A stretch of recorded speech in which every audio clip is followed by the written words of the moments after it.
Hello, my Happy Cruppin' Wargamers. Welcome back to another episode of Happy Cruppin' Wargaming. Due to overwhelming request, people seem to really get a lot of value out of my last How to Beat episode, which was specifically against the Custodes. I got a lot of feedback from people saying that once they started implementing a lot of the things we spoke about, they were starting to have a lot more success against the Custodes. So I identified another problem faction, and we are going to figure out how the heck do we beat the Necrons today. So thanks for tuning in, and let's jump right into it. This is going to be a fairly meaty video, so get your learning caps on, baby. So what are the big problems when we're dealing with the Necron hordes? These guys cause issues, and they are having a very high win rate right now because they are a very good army. It is important to remember that even though, yes, they are a very good army, they are not broken and busted. They are simply probably the best army in the game right now, but they have a lot of counters and they have a lot of ways to play against them. And now that you're tuning in, you will know how to play against them as well. So let's start by identifying the problems that the army presents us with. Well, first problem is they have very tough units. So you can think of the Wraith, you can think of the Monolith, you can think of Immortals who will have the AOC order thanks to the character, Saraz. And then obviously the Satan. So what makes these things so hard to kill? Well, we're talking about that a little bit later in the presentation where I'm going to give you some math breakdowns of what you actually need to kill these things. It can be a lot. They have very, very high mobility. So they've got beasts, which are wraiths, so they get to fly, get to move straight through buildings. If we're talking about Hypercrypt, which the majority of this video will be focused on the Hypercrypt attachment, because that is, in all reality, the trickiest thing that you're going to have to learn if you're going to deal with the Necrons, because they are upsy downsies, and upsy downsy is the single greatest rule in all of 40k right now. So if you don't know how to handle upsy downy, then you're going to struggle. So we're going to talk about Hypercrypt a lot in this video, although we will mention the other detachments as well. And as a bonus, since you're going to learn how to play against Hypercrypt, you're also going to get a lot of ideas on how to play against Grey Knights, if Grey Knights happen to be giving you trouble as well.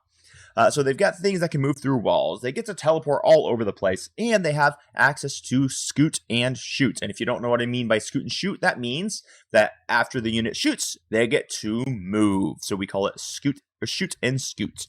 They have tons of very efficient, powerful anti-infantry and powerful anti-tank. And not every army is blessed with those two options. So these have both. You have Satan.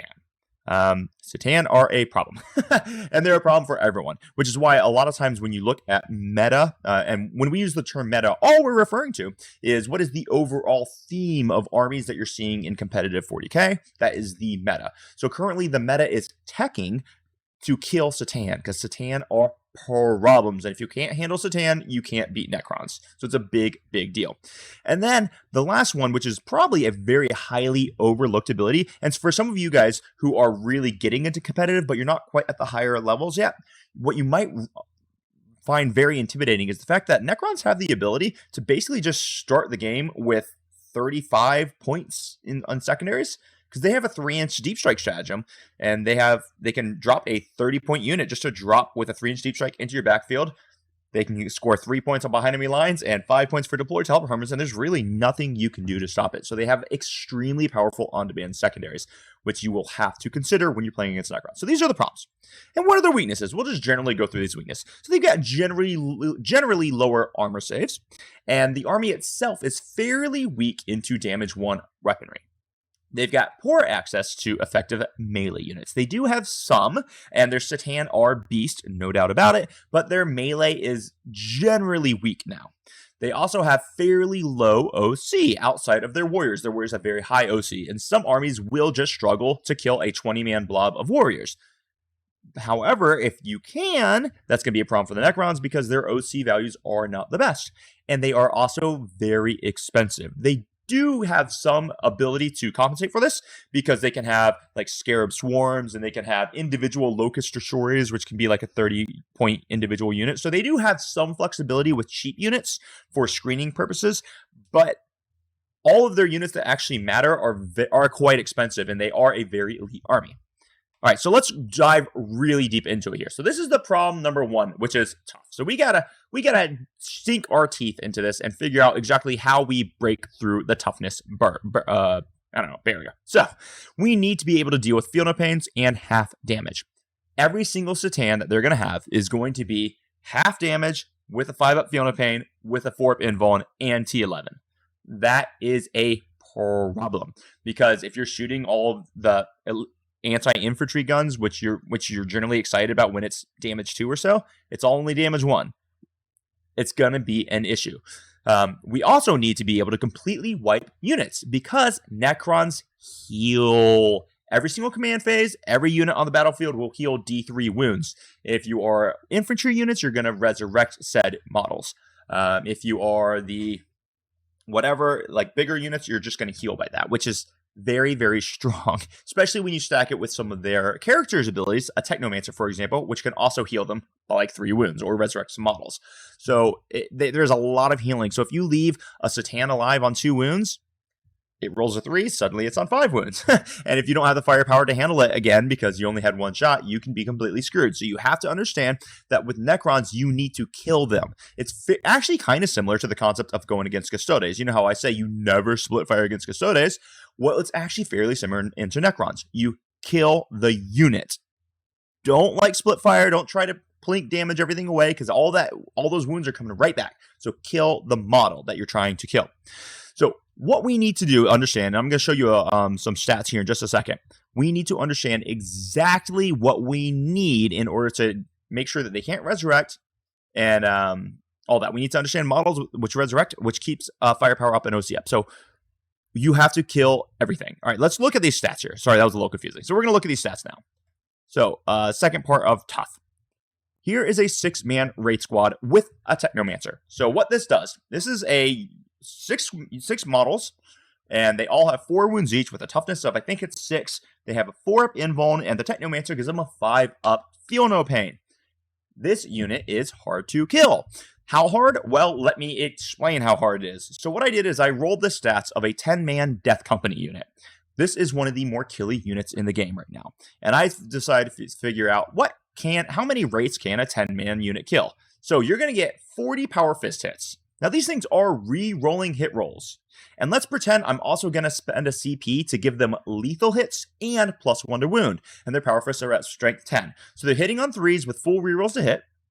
And they're going to get 6s are lethal, so 6s will automatically wound. And then with strength 10 at +1 to wound, they're also wounding on 2s. Well, after their 4-up Invulns and their 5-up Feel No Pains, with all that, those are Power Fists, mind you, so it's AP2 damage too. You're only going to kill 4.6 rates. That is a problem, because if one of the more killy units in the game for 260 points cannot wipe this unit, you got to understand how hard these rates are to actually kill. So be ready, everyone. Now let's look at what it takes to get through a Satan. I just took that exact same unit. Remember, it's a 260 point unit, and you're spending a CP to give them lethal and lance. 40 attacks, they're hitting on 3s, rerolling hit rolls, strength 10, damage 2, with lethal and lance. So auto wounds on 6s to hit, and they are +1 to wound, so they're wounding you on 4s instead of 5s. You're only going to deal 7.4 damage into a Satan, because they're having damage and they have a 5 Feel No Pain. So it will not kill Satan. So how do we deal with these Satans, and how do we deal with these like wraiths type things? Well, a couple things. We want Melta. Melta is amazing, because Melta, the modifiers get past the half damage rule on the Satan. So some people don't really understand this. So let me break it down for you really, really quick. In Warhammer 40,000, additives are done after division. What that means is if you're fighting a model and their special rule is that they have your damage that is a division modifier. So we're taking a Satan, for example, and you hit it with damage 4. You would cut that damage in half, so they only suffer 2 damage instead of 4 damage. However, additive modifiers, which a Melta is, are applied after the division. So if you have a Melta, which is D6 Melta 2 rule, you would roll the D6, that would be the damage. The Satan would have the damage, so if you rolled a 6, it would be halved to 3. So they would only suffer 3, but since they're in Melta damage, they also suffer an additional 2. I know that can be confusing, but it's not that bad. If it is confusing for you, just make sure that you go over the rules commentary where it describes this in detail. It is actually really clear once you read it. So if it's an additive like a Melta, which is a +2 damage when you're within a certain range, or a +4 depending on the size of the Melta gun, that is not halved by the C'tans half damage. So Meltas will cleave through these guys still. And that is a very, very big deal. Mortals are also a very big deal. So for example, if you're using assault intercessors, they can throw grenades and then they can charge in. That can be a ton of damage that the C'tan is going to have a big problem with, because you can't have damage for mortals because it's all applied one at a time. And the Fiona, and you don't get an they don't have an opportunity to ignore it with a 4-up invuln, so they are really reliant on a 5-up Fiona Pain, so they're going to suffer a lot of damage from the mortals. Mortals, Melta and Melta type modifiers, and then just lots of damage 1 plink attacks, because they don't have really an armor save. So just anything with like AP 1, damage 1 is actually more terrifying for these guys than about anything else. So you really want to spam that type of stuff. So in my Blood Angels army, for example, a unit of assault intercessors wipes one of these guys fairly easily, actually. So you need tons of damage 1 and mortal output to really get through them, or you need lots of Melta style output to get through them. And that is how you're going to effectively kill your C'tan. Now, I want to mention one other thing about this really confusing subject, and I might actually make its own independent video just to clarify for people on this modifier thing. A D6 +1 damage weapon like a las cannon is not a modifier. Its damage profile is D6 +1. A Melta weapon is a modifier. Its damage profile is D6. And if you're within 12 inches, you then will add 2 damage to the damage roll. D6 +1 is not adding anything to the damage roll. That is the damage roll itself. So that can get confusing for people. A las cannons +1 after the D6 is not a modifier. A Melta is a modifier.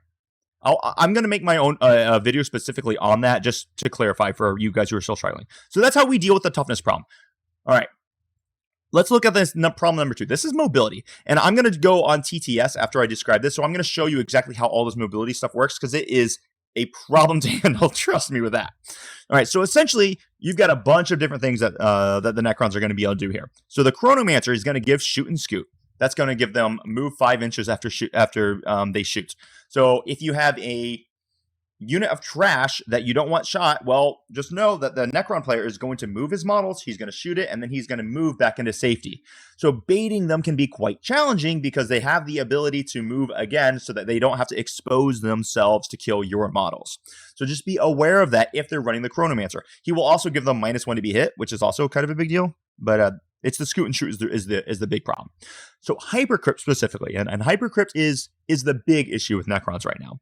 It's not broken, guys. I do think they might need a little balancing act around it, but it's not broken, and you can play around it. I've actually a very high success rate into Hypercrypt at this current point in time. Hypercrypt will allow you to re-reserve 3 units a turn. That is 4 units if they have the specific enhancement for it. I forget what the name of the enhancement is, but they can, if they take that enhancement, which they almost always will, they'll be able to pick up 4 units at the end of your turn and bring them back on in the reserve step of their next movement phase. Now, the trick here, this is a big trick.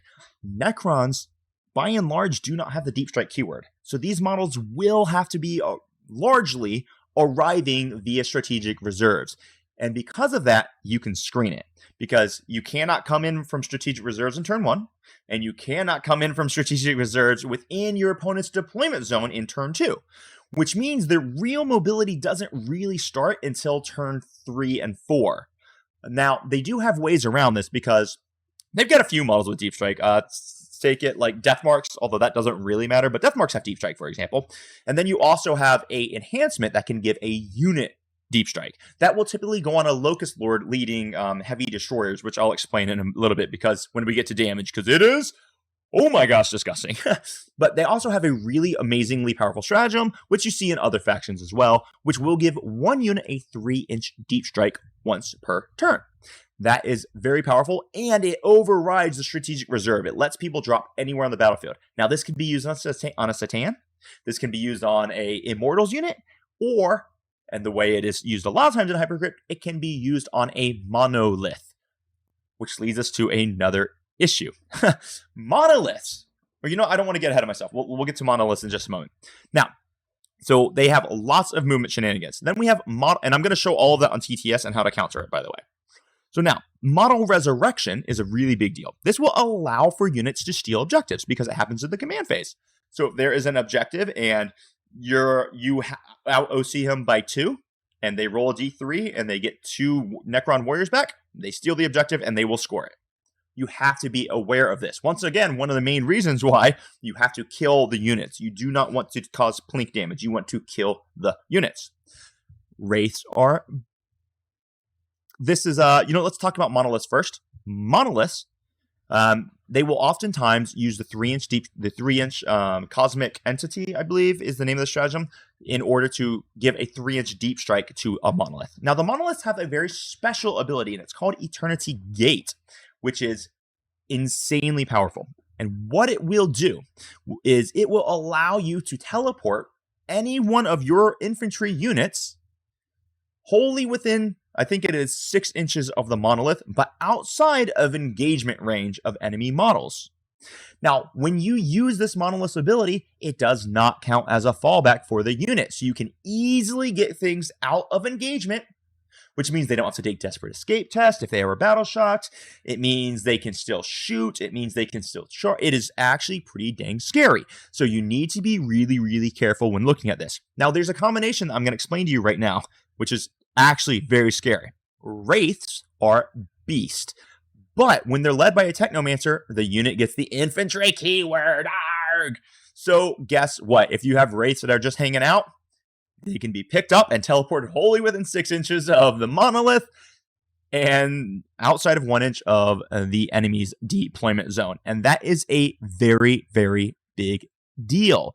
Now, this leads us to one of the biggest freaking problems when it comes to our Necron arch enemies. These guys, and I want to clarify something because I may have misspoke a moment ago. The unit that gets teleported to the monolith, it can't charge, by the way. I think I started to say it and I stopped myself. I just want to make sure I don't confuse people with it. They can shoot, but they cannot charge if they use that monolith's ability, okay?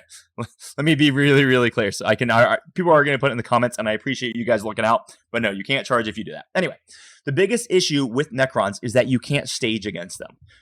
Staging is what we use, is the term we use when we're referring to setting our units up for next turn. It's very challenging to stage because they're constantly just got to be teleporting.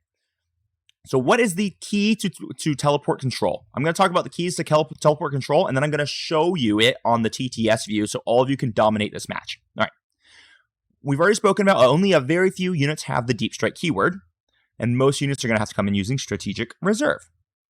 The monolith ability, there's an enhancement to give a unit deep strike, and then cosmic precision, which is the name of the stratagem, are exempts. Now, the main way that we're really going to be countering this for a lot of armies, take Custodes, for example, is you're going to need to rapid ingress to counter their movement. So you're going to have a unit in rapid ingress that can counter their drop so that then you can get where you need to go to crush them. It is a very, very critical thing. So I'm going to switch to the TTS view right now, and I'm going to demonstrate exactly how this works for you on TTS. So all of you will be totally fine. And here we are. So we're on the TTS view. I've got a few scenarios set up here, okay? Let's say that we have these Wraiths, and they're fighting Trajan and these Custodian Guard.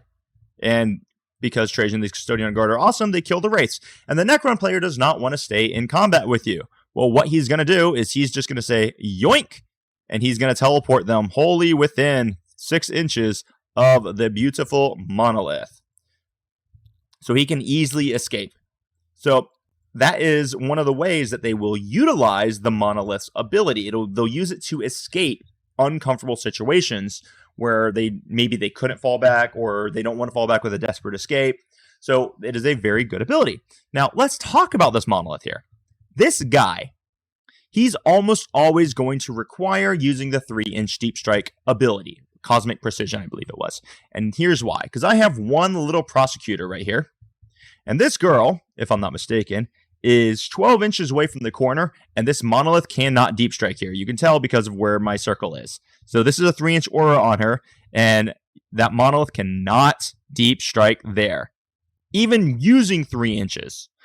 which means she would have to be here to allow 3 inches. So if this monolith wants to get anywhere on the table, it's going to have to be teleported and use the cosmic precision. So if you see your opponent has the monolith, you can generally understand that the monolith won't be anywhere useful unless they're using the cosmic precision.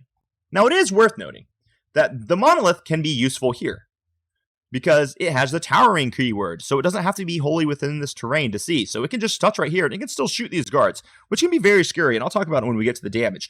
But if they're going to be using the monolith to getting into key positions, which they're really going to need to, because and since it's such a massive model, they're going to have to use that 3-inch deep strike keyword. So let's just move these girls, and we're going to say teleport these wraiths out and wholly within 3 inches of the monolith, and we're going to put them all the way over here, because our custodial player certainly doesn't want to have to go backwards to handle them. Meanwhile, what we're going to do is we are going to drop this unit 9 inches away. Let's just give myself a 9-inch bubble, because these guys are going to want to kill things. Now, I'm going to come back to this one in a little bit after I talk to you about what the damage potential of this unit is, because it's kind of disgusting. So these would be the Locust heavy destroyers with Enmitic Exterminators. And I'm going to explain that combo in a little bit. But I just want you to see this movement. This is going to be a unit of Immortals with the Chronomancer. So we spoke about them a little bit already, but I just want to demonstrate how the movement works. So let's say we have these dudes, and they're hanging out right here. Well, I want to shoot them, so I am going to shoot my entire unit into this squad. And I'm going to be like, yay, I killed one model. But I don't want to get shot back. So after I'm done shooting, I'm just going to move back here. And now I am perfectly safe and I cannot be shot back. That is extremely powerful. One of the other things that they will do to you is they will pick up these Doomsday Arcs, because Doomsday Arcs can be really hard to move. But not when they come in from Strategic Reserve. They can just teleport them here, coming in from Strategic Reserve, and they can just destroy everything wherever they want to go, as long as they're within 6 inches.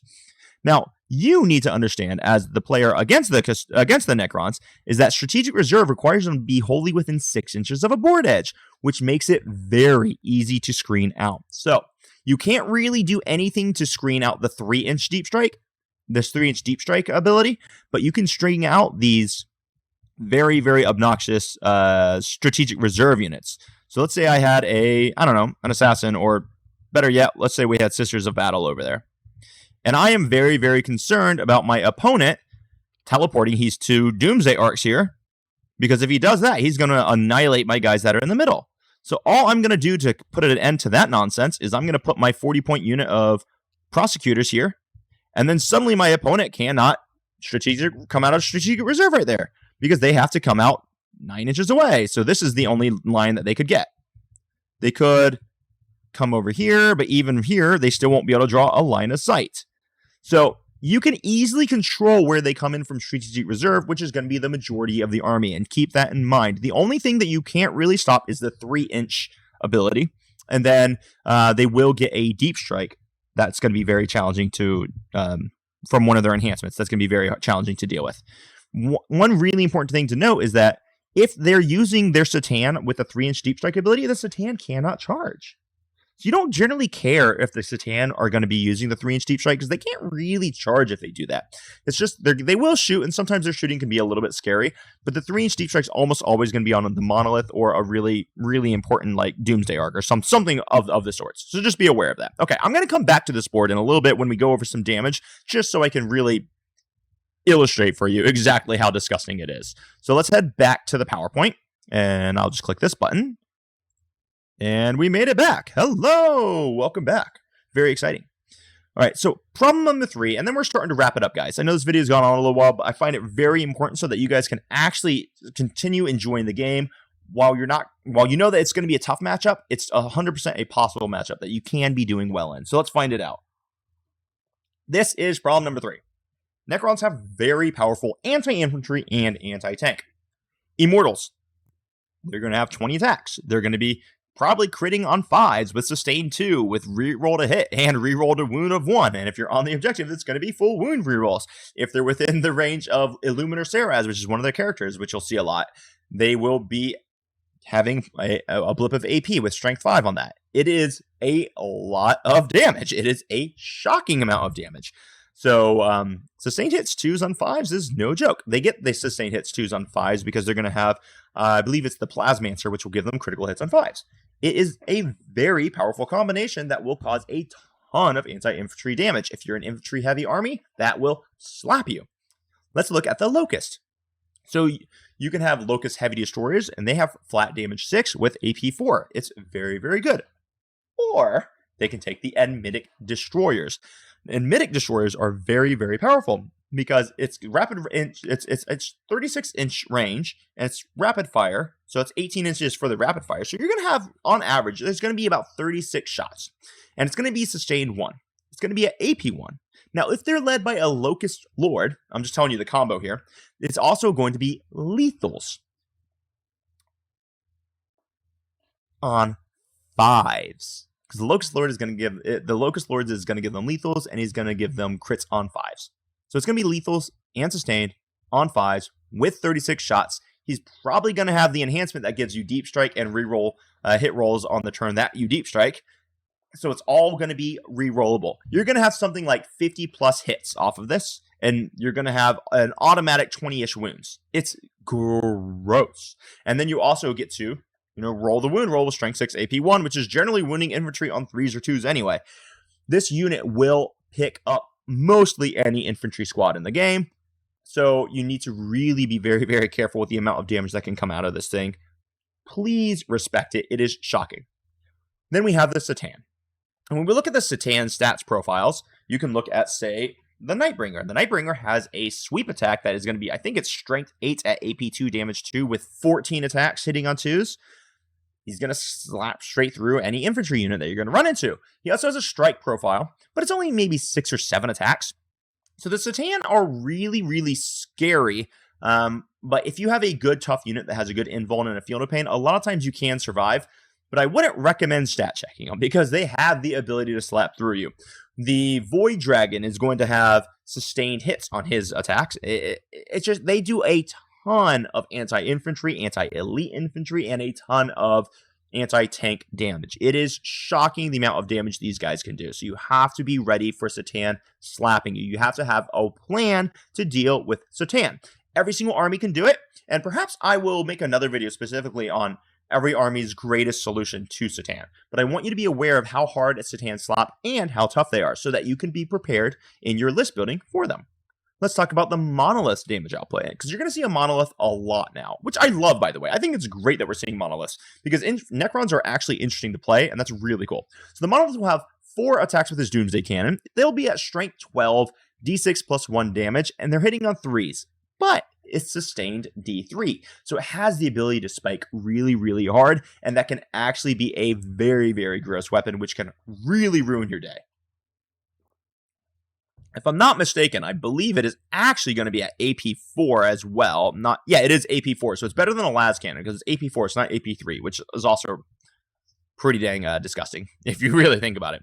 Then in addition to that, it will also have a 3d6 shot blast with strength 8 AP1 damage 2. That will also be dev wounds. So it clears hordes and elite infantry. It is a disgusting beast that has a lot of damage output. Not to mention its melee isn't too shabby either. So there is crazy damage that comes out of that thing, which is a lot of times one of the things that you need to be aware of. Because remember, it is towering. So all it has to do is touch a ruin in order to be able to see all the way through it. Unlike all other units in the game that do not have the towering keyword that have to be wholly within terrain. It's a big freaking deal, people.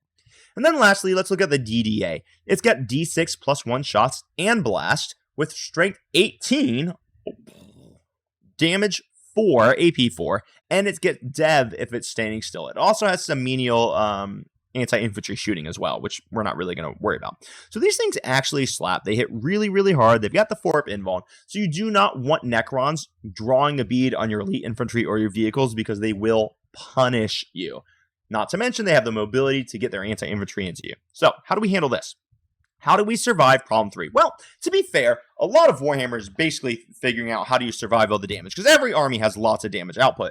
Necrons is just a little bit different because they're more flexible with their damage into infantry and tanks and stuff. So essentially, here's what you need. You need a way to mitigate your anti-infantry shooting. So if you have a 2-up armor safe and you're in cover, you don't need to worry about their anti-infantry shooting. you're good. They're not going to do anything. Because even the monolith, which is going to have, it's only going to have AP 1. So you're still going to be saving on 2s if you're in cover. And they don't really have ways to ignore cover, as far as I know. They might have one obscure one that's used, but they don't really have ways to ignore cover. So their AP is not very high on their anti-infantry guns. If you have AOC, that's you can stand out in the open, you can handle it. Another way to do it is you need a Feel No Pain on top of a 3-up save. So let's say if a unit of Immortals really wants to go into, I don't know, one of my Assault Intercessor squads when I have a 5-up Feel No Pain. Well, if they have no AP, or if they do have AP 1 and I'm in cover, then I'm saving on 3-ups, but I also have a 5-up Feel No Pain after that. So they're only going to kill 2, maybe 3 models, and I can really absorb that. However, when you look at the math on a 3-up save unit, if you have just a 3-up save against the insane amount of output that's coming out of one of those Locust Heavy Destroyer units that we spoke about, or an Immortal unit, that unit's wiped. It just doesn't have a chance to survive, especially when you're considering there will be a blip of AP. So it's going to take you to a 4-up. They can actually technically get it up to AP2 with certain combos, but we don't really need to go into it because it's not that big a deal. You can't survive with a 3-up armor save. If you're orcs, you can't survive, period. So with your orcs, then you're still working specifically on like your transports doing activation locks, which we've spoken about before. But this is how you have to deal with problem 3. You have to understand how you're going to solve the problem and what can survive and what can't survive. 2-up saves in cover can survive. 3-up saves with Feel No Pain can survive. This will allow you, knowing this knowledge, is going to give you the ability to decide when and where you can trade what units. If you don't know this, then you're just going to trade really poorly and you're going to suffer. So real quick, let's go scroll through the weaknesses of all of the Necrons. They are generally very weak to damage 1 weaponry. If you have a large amount of damage 1 weaponry that gets rerolls or gets lethal hits, you're going to run through their Satan, and that is a big problem for them. You're going to pick up their infantry very easily. It is a big problem for them. They have poor access to effective melee units, so melee pressure lists are actually a big problem for a lot of Necron players. If you are a melee pressure list and you cannot handle Satan, I'm thinking orcs. Orcs have a big problem with Satan. Well, what I would do if I were you is I would kill everything except for the Satan. I would just completely ignore the Satan and I would slaughter everything else and I would just grin as my opponent struggles to score any points. Because the big weakness of the Satan, and let me put this in here actually. Satan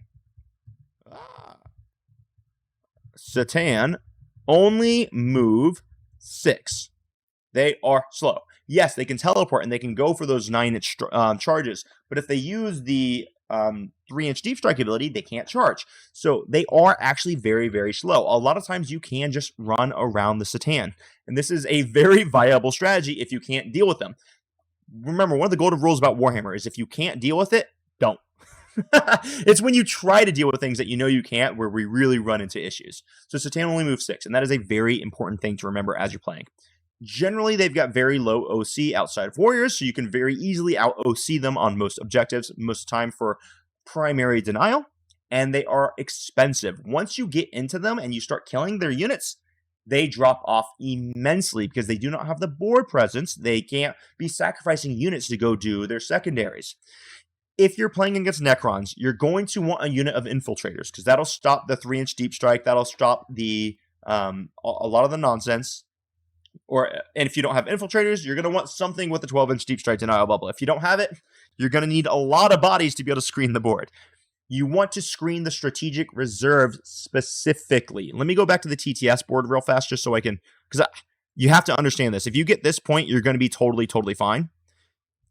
If you do this, they are screwed because they can't come in from strategic reserve within your deployment zone turn 1. So turn 1 or turn 2. So they can't do this in turn 2, which means in turn 2, they're screwed. They're stuck here doing nothing. Their 200-point model is going to kill a 40-point unit. And there's nothing they can do about it. So you have to be able to screen these strategic reserve moves. If you get that, guys, you're going to be okay. This is an issue. You're going to want a good Overwatch. If you have access to good Overwatch, then a lot of times one of the things that I actually do is I will actually Overwatch a unit I don't plan on shooting. And I know this sounds kind of crazy, or I'm sorry, I will Oath of Moment. So if I'm playing it with my Marines, I will actually Oath of Moment the Immortal Squad, or I will Oath of Moment this Locust Heavy Destroyer Squad, because I don't want him to teleport in my backlines and shoot me. And what I'll do is I'll have like, here, let me load in a different army so I can demonstrate this for you guys. I'm going to load in my Blood Angels because that's like, guys, I cannot tell you right now. I'm having so much freaking fun with my Blood Angels. This army that I've created is so disgusting. If you haven't played it, you need to freaking play it. So if I have this Gladiator Reaper here, right here, for example, and he tries to deep strike these Locust Heavies so that he can kill, I don't know, these guys. I know it's the different army. Just bear with me here. Then I would have these guys be my Oath of the Moment target. I wouldn't care about the other things that I was shooting, because now I can overwatch them when they drop down and I can really wreck them up. So a lot of times I'll do things like that. So you can actually use your army rules to help deny these deep strikes and these 3-inch moves with the crazy amounts of shooting as well. I know that was probably a little confusing because I had Custodes on here, but just use your imagination. You can follow me on that one. So guys, this is how you're going to handle Necrons. You're going to have to accept the fact that your Necron opponent will have to use the 3 inches on the monolith if they're going to want to be teleporting around. Otherwise, just be aware that it does have towering, so it will be able to see through this terrain if it's touching it. The Satan are a big problem, but the best way to handle them if you can't kill them in one go is just don't bother dealing with them, because they're very slow. They only move 6. They're not getting to you. If you screen your strategic reserve plays out, then they can't really use their army rule, and that is a very big deal. If you can put them on nothing for secondaries for the first 2 rounds, because a lot of times these guys are going to want to take behind enemy lines and deploy teleport homers. If you can put them there where they just can't get back here, you're doing pretty good. And if they are putting someone in the middle to be able to score deploy teleport homers, then one of the things that they're doing is they're basically letting you kill their guys early on. Because if they put something in the middle to score this, you're going to be able to kill them. So take these thoughts, play against Necrons, play around with it. Make sure you build into your army Deep Strike Denial if you have it. Make sure you play to screen the strategic reserve move, which is the thing that people just don't do, and you really, really should, because strategic reserve is very, very limited. You have to screen it, and you, my friends, will be able to slap down the menace of the Necrons. Now, I hope you really enjoyed this video. These things do take an amazing amount of time and effort to create. I want to go ahead and give a big shout out to all my channel members. They pay me $4 a month to support the channel and the work that I'm doing, and these guys are total legends. And I can't tell you, one of the really cool things that we're seeing on our Discord is how much freaking better at the game everyone is getting, because people are constantly getting matches. We're running constant tournaments, and it is just really inspiring and cool to see how much everyone is improving. Probably going to do a live stream later this week where I bring the champion of our first tournament in, and we're going to talk about the process. But if you too like these videos and you want to help support me, you can just sign up as a member on either YouTube, or you can sign up on my Ko-fi, which is the link is down below in the description. If you're looking for individual coaching, if you're preparing for big tournaments, give me a shout out. You can book that on Ko-fi as well. We do all of our coaching and conversations via Discord. I also do coaching matches via Discord and TTS as well, or in person if you're located in Oslo, Norway, because we have an amazing club in Norway, and we'll just go use it if you want to do if you do coaching here. So anyway, I love you guys and I appreciate all of your attention. Use these things, you'll be totally fine. Until next time, Happy Crump and Wargaming is out. Have a great day. Bye bye.